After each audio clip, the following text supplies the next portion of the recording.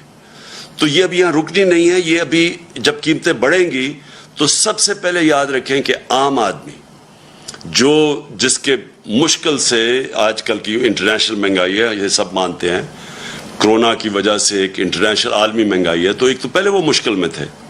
اب انہوں نے جو مزید اور ان کے اوپر بوجھ ڈالا ہے, پہلے تو اور بوجھ پڑا ہے اور اب مزید اور بوجھ پڑے گا. دوسرا, انہوں نے جو کارپوریٹ ٹیکس لگایا, جو انہوں نے سپر ٹیکس لگایا, اب یہ سپر ٹیکس کی وجہ سے ہمارا جو اس وقت جو کارپوریٹ کا ٹیکس ہے وہ چلا جائے گا 39% پہ, 39%. جبکہ ہندوستان اور بنگلہ دیش جو یاد رکھیں مقابلہ کرتے ہیں, ہم چیزیں جو بیچتے ہیں دنیا میں, ہمارے جو کمپیٹیٹرز ہیں جن سے ہم مقابلہ کرتے ہیں وہ ہندوستان اور بنگلہ دیش ہیں, ان کے 25% ہے. اب اس کا مطلب کہ ہماری چیزیں جب آپ یہ ٹیکس لگائیں گے تو ہماری چیزیں مہنگی ہو جائیں گی. اوپر سے بجلی ویسے مہنگی ہو گئی, گیس 45% ویسے مہنگی ہو گئی, اور جو ڈیزل اور پٹرول, کیونکہ ڈیزل اس لیے کیونکہ لوڈ شیڈنگ اتنی زیادہ ہے, لوڈ شیڈنگ کی وجہ سے انڈسٹری کو چلانی پڑتی ہے جنریٹرز پہ, تو وہ سارا جو اب ان کا جو کاسٹ ہوگا جو چیزیں بنانے کی, مینوفیکچر کرنے کی, وہ مہنگی ہو جائیں گی. اس کا اثر آئے گا بے روزگاری کے اوپر, کیونکہ سب سے زیادہ جو روزگار دیتی ہے وہ انڈسٹری دیتی ہے. تو انڈسٹری کے اوپر جب ٹیکس لگے گا کمپیٹ نہیں کرے گی, اور ابھی کئی انڈسٹریز میں بے روزگار کرنا شروع کر دیا.